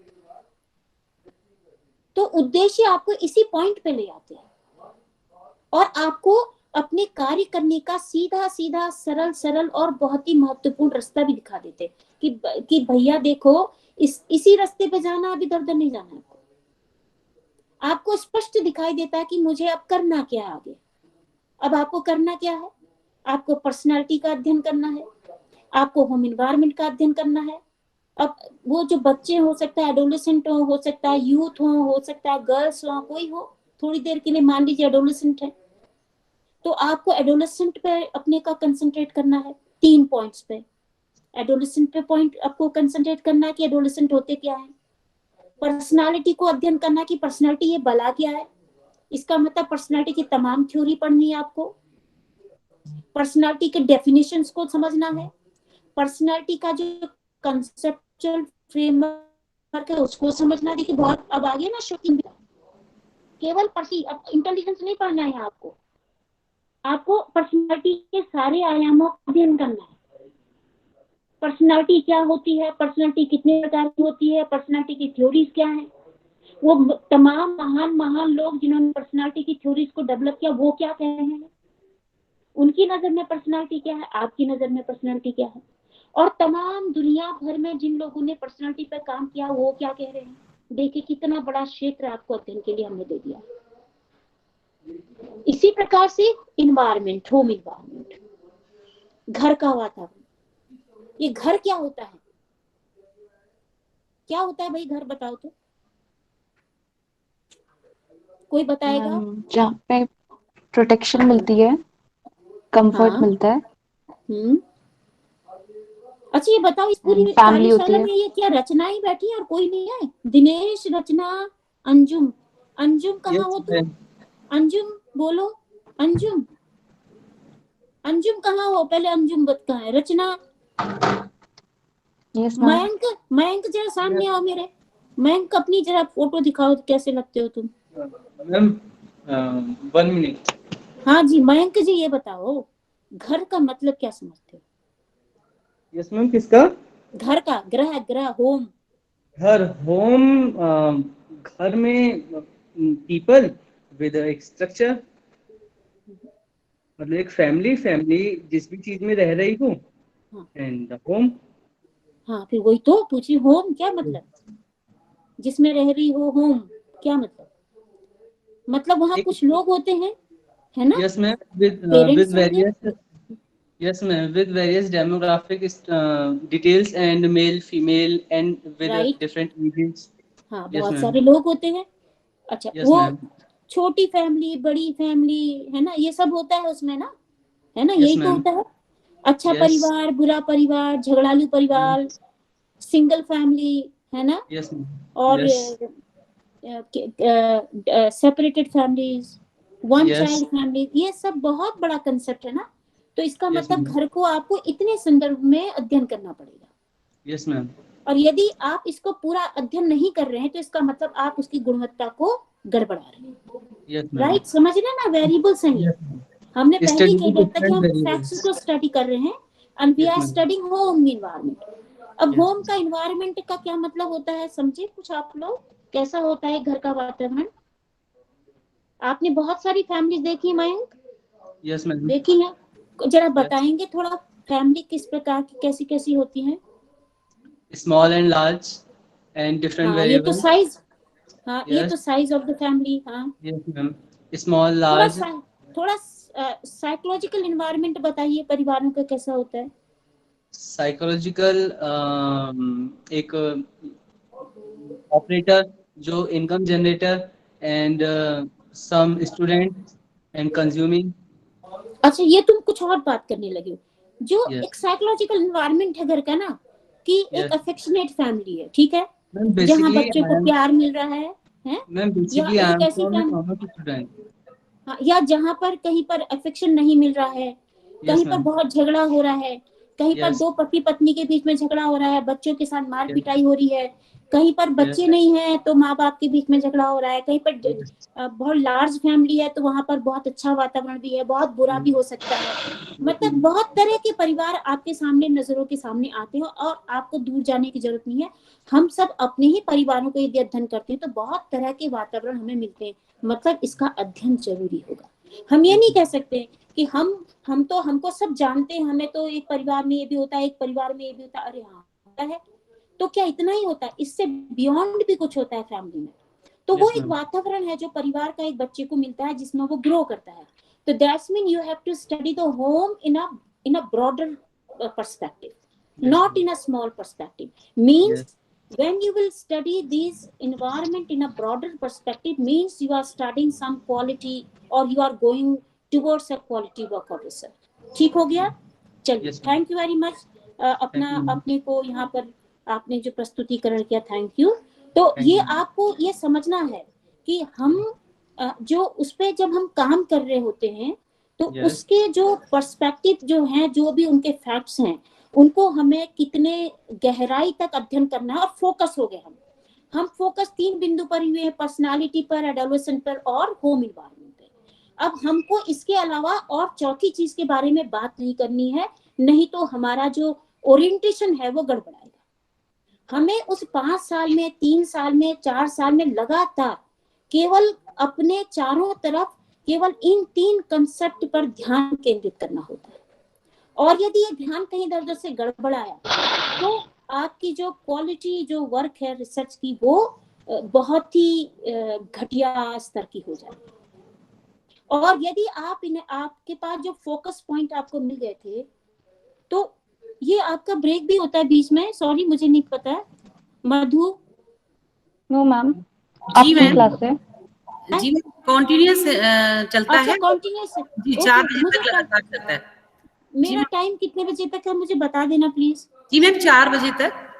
ओके ओके, ठीक, थैंक यू। हाँ, मुझे टोक देना, ध्यान नहीं जाएगा नहीं तो। हाँ, तो अब हम आगे बढ़ रहे हैं। जो फोकस पॉइंट हमारा, फोकस पॉइंट पर यदि हम अपना फोकस ठीक रखेंगे तो आप इसको महसूस भी करेंगे। ये केवल ये थ्योरेटिकल बात नहीं है कि अगर आप एक छोटा टॉपिक लेते हैं, स्मॉल टॉपिक लेते हैं, कम वेरिएबल का टॉपिक लेते हैं, इसका मतलब ये नहीं है कि वो खराब टॉपिक है। कई बार आपने देखा होगा विद्यार्थी बहुत सारी वेरिएबल्स एक साथ ले लेते हैं, उनको खुद ही पता नहीं होता इसमें करना क्या है। टॉपिक कुछ होता है, अंदर कुछ होता है। वो इसलिए होता है क्योंकि उनमें इतनी उलझना पैदा हो जाती है कि इसमें ये जो करना है वो जो करना है। लेकिन यदि आपने एक पर्टिकुलर और बहुत टू द पॉइंट टॉपिक लिया है तो उसमें आप डाइवर्जन में नहीं जाएंगे, तो आपकी क्वालिटी ऑफ रिसर्च कभी भी नहीं कर पाएगी। तो you should be keep it in mind that you have to select a pinpointed topic. अभी कई लोगों ने शायद टॉपिक सेलेक्ट नहीं किया होगा और कई लोगों ने कर लिया होगा, अभी आरडीसी नहीं हो तो then you can rethink about it. इसको रीइवैल्यूएट प्लीज, इसको कोई प्रॉब्लम नहीं है, कोई भी गाइड नाराज नहीं होता ऐसा करने में। जब आप कहते हैं कि हमें थोड़ा इसको समझने में टाइम लग रहा है, इसको हम क्या रिवाइज कर सकते हैं, तो कोई भी गाइड कभी भी आपको मना नहीं करेगा, क्योंकि वो जानता है कि इस स्टेज पर यदि ठीक प्रकार से टॉपिक का सिलेक्शन नहीं होगा तो हमारी क्वालिटी ऑफ रिसर्च गड़बड़ाएगी। तो आप लोगों को इस बात को ध्यान में रखना पड़ेगा। तो फ्रेमिंग ऑब्जेक्टिव्स जो है आपको, क्योंकि दिशा निर्धारित कर दे रही है, इस पर ध्यान देना है कि टू द पॉइंट यदि ऑब्जेक्टिव्स हैं तो आपको दिशा निर्धारण मिलेगा और आप अच्छा काम करेंगे और क्वालिटी वर्क की तरफ बढ़ेंगे। और यदि फ्रेमिंग ठीक से प्रकार से नहीं हुई है तो निश्चित माने कि पहले ही स्टेप में आपका रिसर्च वर्क क्वालिटी से डिग्रेडिंग की तरफ चला जाएगा। अब आपको ये भी डिसाइड करना होता है व्हाट आर योर लिमिटेशंस। एक रिसर्च स्कॉलर को अगर अपनी लिमिटेशंस का पता नहीं है तो अनलिमिटेड नहीं है इसमें। ये आपका मोबाइल नहीं है, कोई वो क्या बोलते हैं ना आप लोग, जो कहते हैं आज के लिए अनलिमिटेड मिल रहा है इसको भर लो, रिचार्ज अनलिमिटेड नहीं है। ये रिचार्ज नहीं है, ये रिसर्च है। It is not recharge, unlimited recharge नहीं है। This is research and it has some limitations. If you will decide the limitation or you can understand the limitations of your study, yeah, if your work, then means you are controlling the quality of your research work. इसको आप हमेशा ध्यान में रखिएगा। तो limitations पहले तय होंगी कि मुझे कितना काम मैं कर सकता हूँ, मेरी कहाँ तक मैं काम कर सकता हूँ। और ये लिमिटेशन बहुत इंपॉर्टेंट होती है जब हम सैंपल को लेते हैं, जब हम अपने एरिया का सिलेक्शन करते हैं, रिसर्च के एरिया का सिलेक्शन करते हैं। जब अब हमें लिमिटेशन इस बात का भी तो ध्यान में रखना पड़ता है कि मेरी आर्थिक स्थिति क्या है, क्या मेरे पास इतना पैसा है कि मैं क्या कहते हैं 7 देशों की मैं डेटा कलेक्ट करके आ जाऊं। बिल्कुल करिए, जाइए क्रॉस कल्चरल स्टडी करिए, बिल्कुल जाइए, but you have to look after your economic status also. तो limitation is always the primary requirement of this thing, क्योंकि आप उसको अगर लिमिट करेंगे तो आपके पास जो होगा एक रास्ता बना रहेगा कि आप लिमिटेशन में रहते हुए, वो वैसे भी आप कहते हैं ना उतनी ही पैर पसारी जितनी चादर है। तो रिसर्च भी तो यही है ना, उतना ही लीजिए जितना आप कर सकते हैं।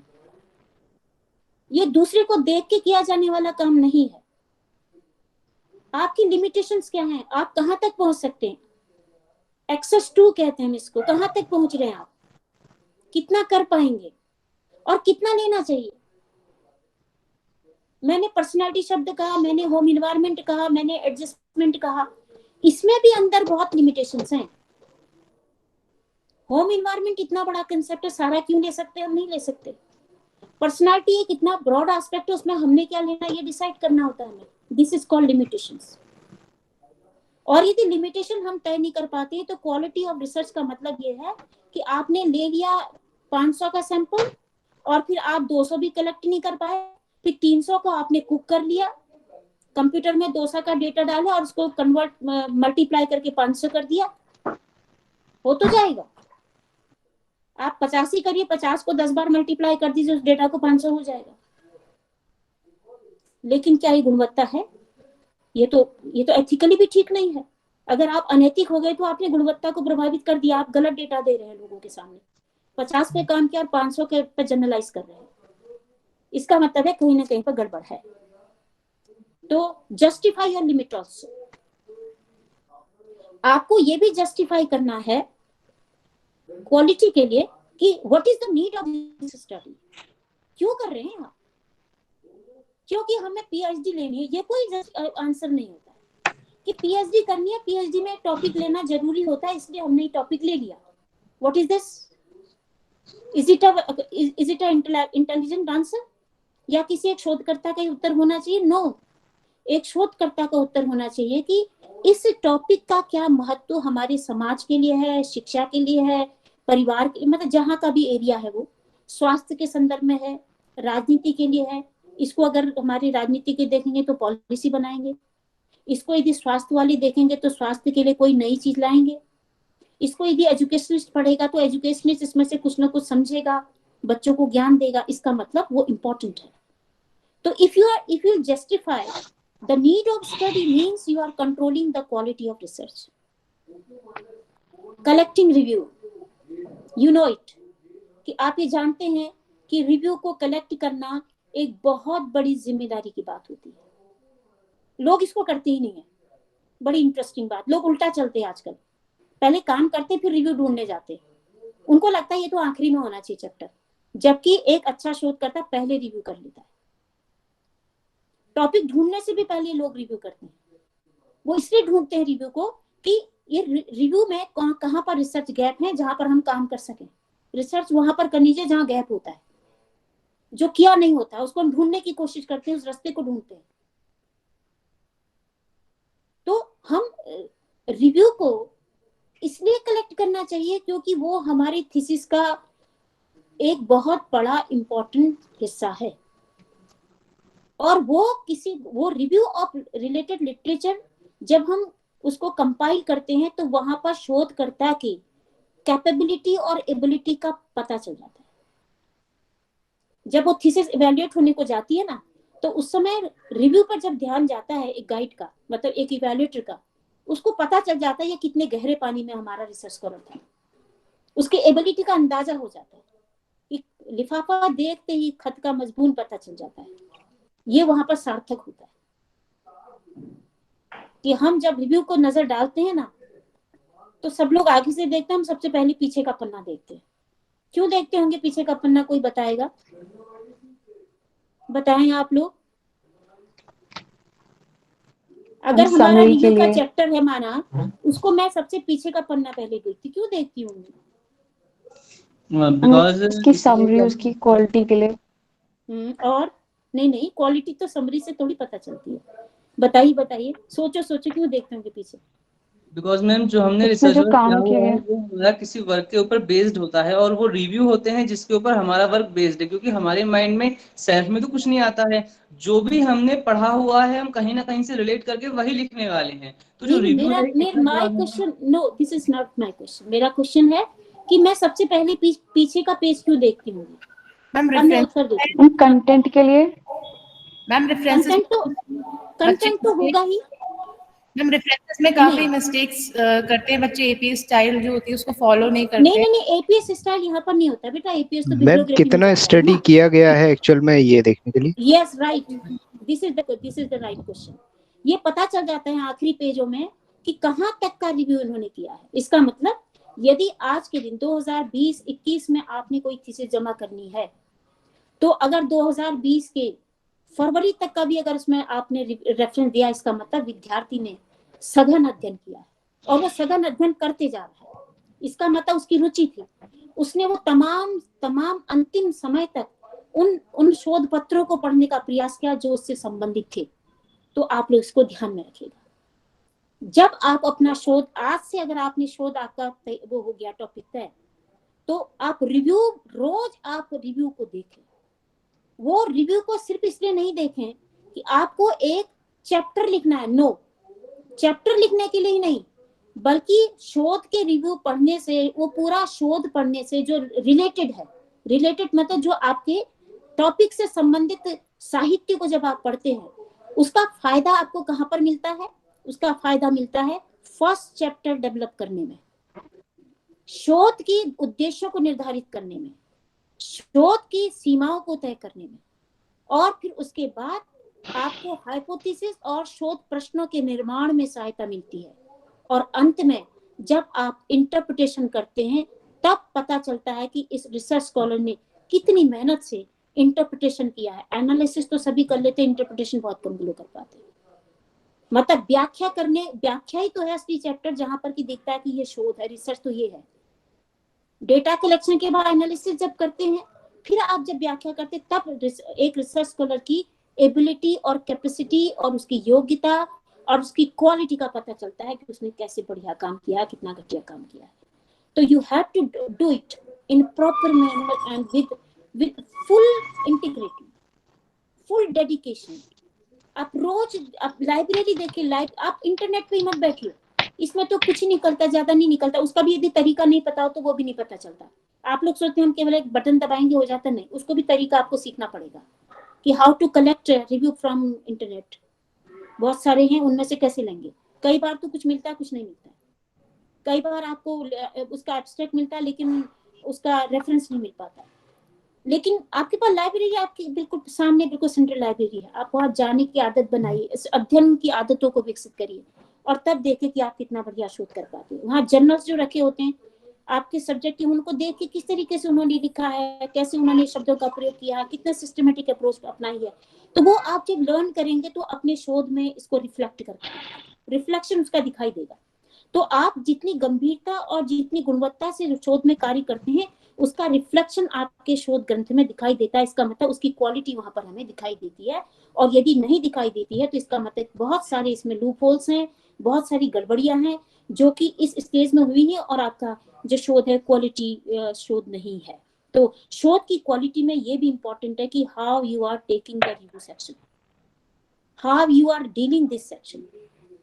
इसके बाद हमारा एक जो सबसे महत्वपूर्ण जो चैप्टर आता है, that is design of the study.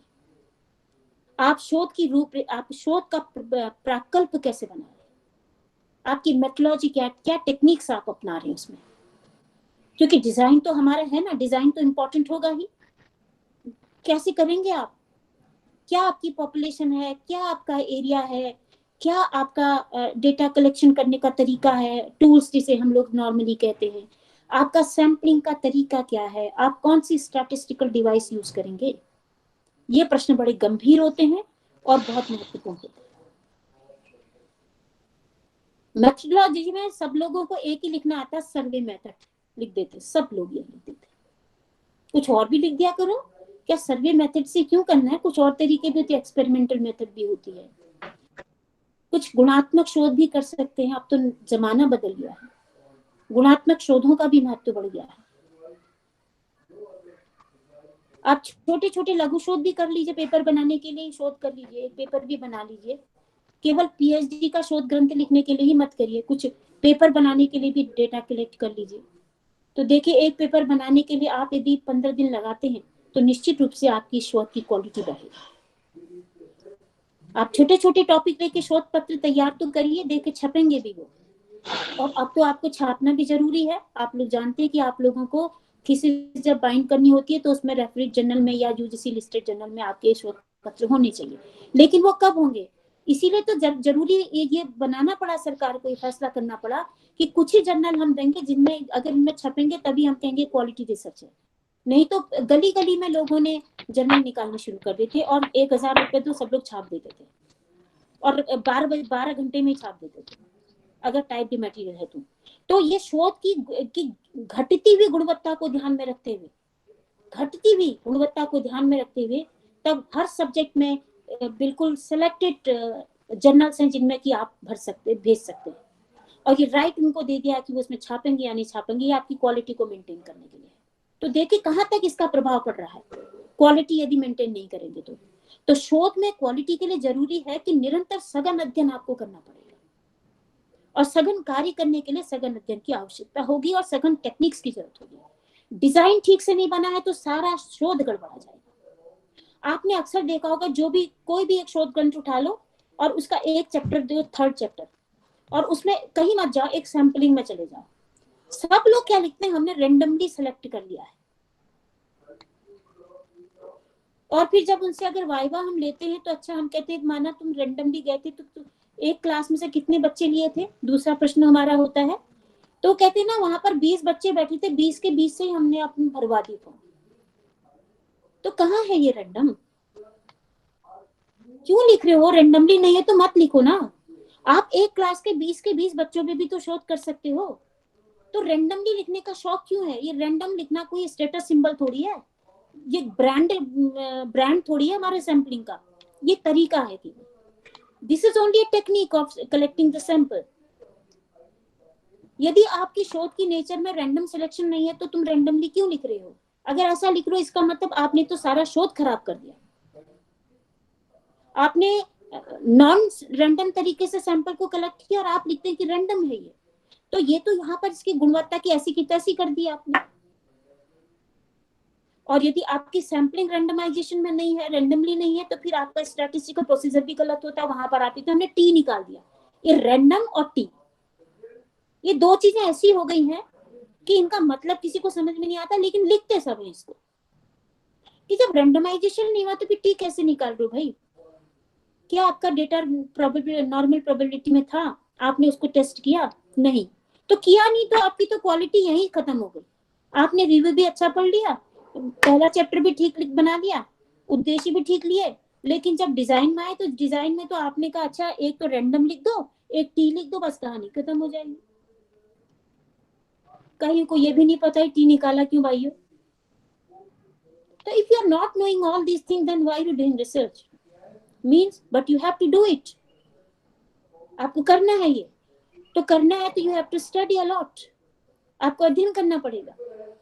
एक सैंपलिंग की टेक्निक को ठीक प्रकार से हो सकता है मधु जी ने सैंपलिंग पर कोई यहाँ पर रखा होगा, मैं जानती हूँ इस बात को, तो उसको हालांकि वो कम सेशन में बहुत सारा नहीं पढ़ सकते, लेकिन आपको इतना तो बता देंगे कि ये टेक्निक्स हैं और उसको आप डिटेल स्टडी कर सकते हैं, फिर बार बार पढ़ेंगे उसको। किसी भी शोधार्थी से पूछो कि आपके पास एक रिसर्च मेथोडोलॉजी की किताब है, वो इधर उधर देखने लगता है, होती नहीं है। होनी चाहिए ना एक किताब आपके पास। एक किताब शोध की क्यों नहीं आपके पास? कहीं एक शोध करता है कि नहीं यही रामायण है, यही महाभारत है, इसी में महाभारत हो जाता है, इसी में रामायण हो जाता है, इसी में सब कुछ है, क्योंकि